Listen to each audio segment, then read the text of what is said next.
नमस्कार, चार का चक्रव्यूह देख रहे हैं आप। मैं हूं आपके साथ राधिका राज।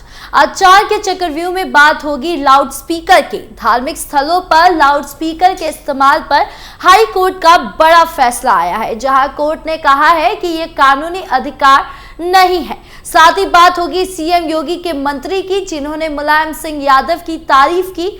फिर बात होगी सपा प्रमुख अखिलेश यादव की, जिन्होंने सीएम योगी को चैलेंज देते हुए कहा कि दूसरों को चुनौती देने वाले मथुरा में यमुना आचमन करके देखें, जिसको लेकर सियासत भी तेज है। और आखिर में बात होगी यूपी के टोल प्लाजा में हुए 100 करोड़ के घोटाले की। तो चलिए शुरू करते हैं चार का चक्रव्यूह। पहली खबर लाउड स्पीकर से जुड़ी है। दरअसल इलाहाबाद हाई कोर्ट ने धार्मिक स्थलों पर लाउड स्पीकर के इस्तेमाल को लेकर अहम फैसला सुनाया है। कोर्ट ने कहा, धार्मिक स्थल में प्रार्थना के लिए लाउड स्पीकर का उपयोग किसी का कानूनी अधिकार नहीं है, जबकि इसकी वजह से दूसरे लोगों को परेशानी हो सकती है, इसलिए लाउड स्पीकर के प्रयोग को अधिकार नहीं कहा जा सकता। इलाहाबाद हाई कोर्ट ने ये बात पीलीभीत के मुख्तार अहमद की याचिका पर सुनवाई करते हुए दी, जिसमें याचिकाकर्ता ने मस्जिद पर फिर से लाउड स्पीकर लगाने की इजाजत मांगी थी। कोर्ट ने कहा कि पूजा स्थल मुख्यतः ईश्वर की प्रार्थना के लिए होते हैं और लाउड स्पीकर का इस्तेमाल करना अधिकार का विषय नहीं हो सकता, विशेषकर तब जब ऐसा प्रयोग आसपास रहने वालों के लिए परेशानी का कारण बनता हो। याचिकाकर्ता मुख्तार अहमद ने एक मस्जिद में अजान देने के लिए लाउड स्पीकर लगाने की अनुमति की मांग की थी। सरकारी वकील ने इस याचिका का विरोध किया और कहा कि याचिका ना तो मस्जिद का मुतवली है और ना ही मस्जिद उसकी है। कोर्ट ने कहा कि धार्मिक स्थल ईश्वर की पूजा अर्चना के लिए होते हैं, इसीलिए लाउड स्पीकर के इस्तेमाल को अधिकार नहीं माना जा सकता। इस मामले पर जस्टिस अश्विनी कुमार मिश्र और जस्टिस डोनादी रमेश की डिवीजन बेंच में सुनवाई हुई। कोर्ट ने पाया कि याचिकाकर्ता के पास याचिका दाखिल करने का लोकस, यानी किसी शख्स या संस्था का किसी कानूनी कार्यवाही में हिस्सा लेना या मुकदमा दाखिल करने का अधिकार नहीं है। कोर्ट ने कहा कि मई 2022 में हाई कोर्ट ने कहा था कि अब कानून में यह प्रावधान हो गया है कि मस्जिदों में लाउड स्पीकर बजाना मौलिक अधिकार नहीं है, इसीलिए याचिका को राहत नहीं दी जा सकती। बता दें कि यूपी में योगी सरकार बनने के लिए मस्जिद समेत तमाम धार्मिक स्थलों पर तेज आवाज में चलने वाले लाउड स्पीकर को लेकर बड़े स्तर पर कार्यवाही की गई, जिसके तहत ये तो उन्हें उतार दिया गया था या फिर उनकी आवाज तय मानकों के आधार पर करवा दी गई थी। अब इस फैसले को विशेष वर्ग के लोग कैसे लेते हैं, ये देखने वाली बात होगी।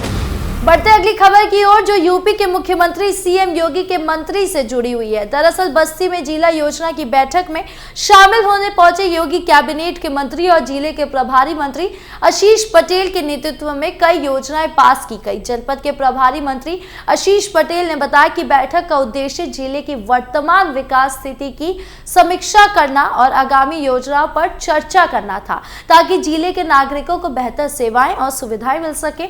बैठक में विभिन्न विभागों के अधिकारियों ने चल रही योजनाओं, बजट आवंटन और कार्यों के प्रगति के बारे में जानकारी दी। मंत्री ने अधिकारियों से कहा कि योजनाओं का समयबद्ध तरीके से क्रियान्वयन सुनिश्चित किया जाए और किसी भी तरह की लापरवाही बर्दाश्त नहीं की जाएगी। उन्होंने ये भी कहा कि सरकार की प्राथमिकता नागरिकों के जीवन स्तर को सुधारना है और इसके लिए सभी योजनाओं को प्रभावी और पारदर्शी तरीके से लागू किया जाना चाहिए। मंत्री ने अधिकारियों से अपेक्षा जताई कि अपनी जिम्मेदारी को समझते हुए कार्यों में तेजी लाएं, ताकि विकास कार्यों का सही लाभ जनता तक पहुंच सके।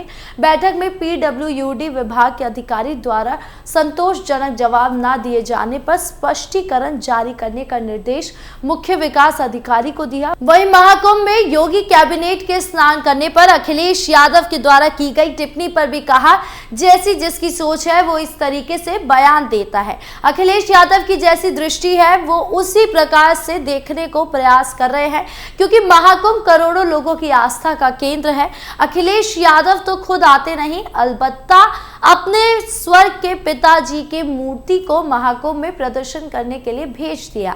आशीष पटेल ने कहा कि मुलायम सिंह यादव देश के सम्मानित नेता थे और रहेंगे, इसीलिए उनका सम्मान सभी को करना चाहिए। प्रयागराज के महाकुंभ में होने वाले धर्म संसद में सनातन बोर्ड के गठन के मांग के सवाल पर कहा कि समय आने पर इसका कोई जवाब दिया जा सकता है। वहीं वक्फ बोर्ड के सवाल पर कहा कि ये भारत सरकार का विषय है, इसलिए जानकारी लेने के बाद भी कुछ कह नहीं पाएंगे। उन्होंने कहा कि मगर वक्त आएगा तो सरकार इस पर भी कोई फैसला लेगी। वहीं थानों में भ्रष्टाचार की शिकायत पर मंत्री आशीष पटेल ने कहा कि जब उनके पास कोई शिकायत साक्ष्यों के साथ आती है तो उसकी जांच कर कार्यवाही की जाती है। खुद पर लगे भ्रष्टाचार के आरोपों पर पूछे गए सवाल से करनी काटते हुए कहा कि मुझे जो कहना था मैं कह चुका हूं और बार बार उस घाव को खुदेरना नहीं चाहता। अब आशीष पटेल के तंज पर अखिलेश यादव क्या पलटवार करते हैं, ये देखने वाली बात होगी।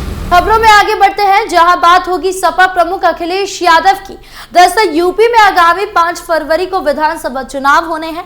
ऐसे में तमाम राजनीतिक पार्टियां जनता का विश्वास दिलाने और विपक्ष की नाकामी को उजागर करने के लिए प्रचार प्रसार कर रही है। इसी कड़ी में उत्तर प्रदेश के मुख्यमंत्री योगी आदित्यनाथ ने दिल्ली में भारतीय जनता पार्टी के उम्मीदवारों के लिए जनसभा की थी, जहां उन्होंने आम आदमी पार्टी के प्रमुख पर तंज कसा था। अब सीएम योगी के इस बयान पर समाजवादी पार्टी के प्रमुख अखिलेश यादव ने अपनी प्रतिक्रिया दी है। दरअसल सपा के राष्ट्रीय अध्यक्ष और उत्तर प्रदेश के पूर्व मुख्यमंत्री अखिलेश यादव ने मुख्यमंत्री योगी आदित्यनाथ द्वारा आम आदमी पार्टी के प्रमुख अरविंद केजरीवाल को यमुना नदी में दिल्ली सरकार के मंत्रियों के साथ नहाने की चुनौती देने के एक दिन बाद यानी शुक्रवार को उन पर तंज किया। इस दौरान सपा प्रमुख ने एक्स पर बिना किसी का नाम लिए एक पोस्ट में कहा, दूसरे को चुनौती देने वाले अपने प्रदेश में मथुरा से गुजरती यमुना जी के आचमन करके दिखा दें।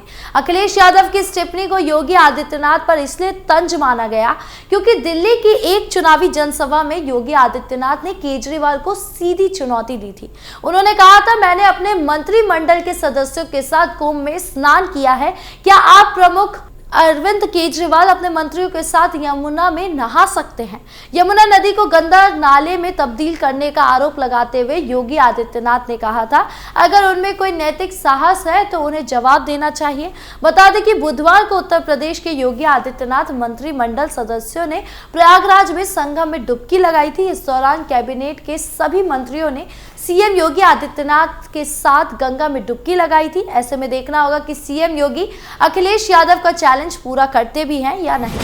खबरों के अंत में अब बात यूपी के 100 टोल प्लाजा में करोड़ों के घोटाले की। उत्तर प्रदेश समेत देश भर के करीब 200 टोल प्लाजा पर घोटाला हुआ है। अकेले यूपी में करीब 100 टोल प्लाजा पर घोटाले का खुलासा हुआ। अतरेला टोल प्लाजा पर एक नेक्सस का खुलासा होने के बाद ये जानकारी सामने आई। Uttar Pradesh special task force की माने तो यूपी के सभी टोल प्लाजा पर सॉफ्टवेयर के जरिए घोटाला किया गया। अब इसके बाद जांच के आदेश दे दिए गए हैं। कुछ मीडिया रिपोर्ट्स की माने तो बीते 5 सालों के दौरान इस घोटाले से सरकार को 750 करोड़ का नुकसान हुआ है। रिपोर्ट्स में दावा है कि NHAI के कंप्यूटर में सॉफ्टवेयर बदलकर वसूली की गई। यूपी में 100 टोल प्लाजा पर 5 साल में रोजाना 40 से 50 हजार का घोटाला हुआ है। अब NHAI ने जांच के बाद 3 दिनों में रिपोर्ट मांगी है। मीडिया रिपोर्ट्स के अनुसार NHAI के कंप्यूटर में सॉफ्टवेयर बदलकर टोल वसूली का बड़ा खेल चल रहा था, लेकिन यूपी STF की छापेमारी में इस घोटाले का पर्दाफाश हुआ है। इसके बाद अब NHAI ने एक्शन लेना शुरू किया है। NHAI द्वारा जारी चिट्ठी में कहा गया है कि कुछ मीडिया रिपोर्ट्स के जरिए फर्जी सॉफ्टवेयर बनाकर वसूली करने की बात सामने आई है। NHAI ने चिट्ठी में लिखा है कि यह बर्दाश्त नहीं है। इस संबंध में गंभीर शिकायतें मिली हैं। ऐसी शिकायतों को रोकने के लिए तत्काल एक्शन लिए गए हैं और जांच के आदेश भी दिए गए हैं। ये भी ध्यान रखा गया है कि आगे इसको फिर से दोहराया ना जा सके। अब आगे कॉन्ट्रैक्ट एग्रीमेंट को ध्यान में रखते हुए एक्शन लेने की तैयारी है। अब यूपी सरकार इस घोटाले पर क्या एक्शन लेती है, कैसे एक्शन लेती है, ये देखने वाली बात होगी। 4 के चक्रव्यूह में आज की खबरों का सिलसिला यही खत्म करते हैं। कल फिर मिलेंगे आपसे नई खबरों के साथ। वीडियो अच्छी लगी हो तो लाइक शेयर करें, चैनल को सब्सक्राइब करना ना भूलें और देश की तमाम बड़ी खबरों से जुड़े रहने के लिए देखिए कैपिटल टीवी उत्तर प्रदेश। नमस्कार।